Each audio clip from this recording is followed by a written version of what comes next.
These foundation exercises are designed to make your cycling more efficient, to enable you to use your glute muscles and your posterior chain muscles more efficiently and take some tension off of your low back. The founder. Feet just a little wider than shoulder width apart. Just soften the knees ever so slightly and slowly bring the arms up above the head.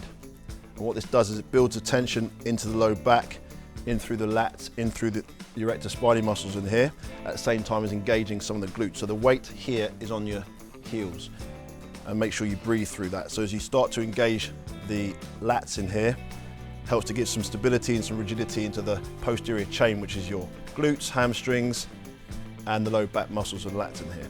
So you hold this here for about 10 seconds, and then you bring your arms down by your side, and you open up the front of your chest.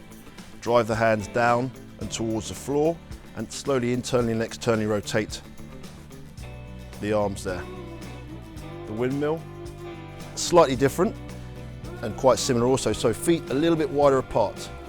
The weight comes onto the heels, arms come out in front of you, and as a counterbalance, so it looks quite similar, but the feet are a lot wider. Just soften the knees ever so slightly. So fold forwards towards the floor. Okay, so at the moment you can really feel the burn in the glutes and the low back, but you're trying to keep the lumbar spine in neutral until it gets right back down there, and then bring the left arm up towards the ceiling. Okay, and up the other side. Okay, so typically you can do 10 one side and 10 the other, or you can take it up there and hold it up there for 10 seconds. And what you'll feel is on the opposite side, on the adductor muscle here, which is the inside muscle of the thigh, you'll feel a really deep burning sensation. So the glutes are firing up here, the adductor muscles are firing up here, you feel a really deep stretch, and you can hold this on either side for 10 seconds and repeat that about 10 times on both sides. So the third exercise we're going to do is the lunge stretch, and this is more to decompress some of the joints in the back as opposed to the other two, which are more to activate some of the muscles. So we take a big step forward, and then both feet are pointing forwards here, and you reach up as high as you can. Now from here, lean all the way over, away from the standing leg. And what you're going to feel is a big stretch through the front of the psoas muscle here. So reaching up in here, and you feel the stretch across the front of the thigh and right through that psoas, which is your main hip flexor, and you lean away from there. And what this does is it helps to decompress some of these areas of the spine here and helps to offload that psoas muscle. Okay, and then from here, you can come back forwards and up onto your tiptoes, and you lengthen through that posterior chain there and then back down. And what you're doing is you're trying to reach up as high as you can, and just helps to take some tension off of the low back from those joints in there. Hit that about 10 times, and that helps to just offload the spine there.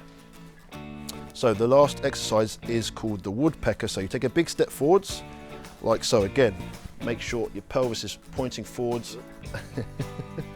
Make sure your pelvis is pointing forwards, both feet are pointing forwards, and your arms come out in front of you, like here. Now from here, what you're doing is you just gently squeeze your fingertips together, keep the knees straight, and what we're learning to do, trying to teach ourselves to do, is hinge at the hips, so we're not folding at the lumbar spine. So from here, just bring your arms out forwards, lean forwards, lean forwards, lean forwards, lean forwards, and you'll feel that tension build onto that glute muscle here. Do you feel that building up there, yeah? So you hold that there for about 10 seconds, and then just back off ever so slightly. And do that 3 or 4 times, really helps to just wake up the glute muscle on that side.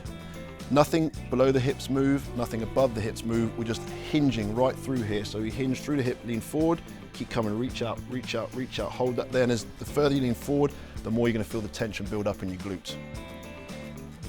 And this is where you should feel it in there, yeah? Okay, as well as the posterior muscles in the back.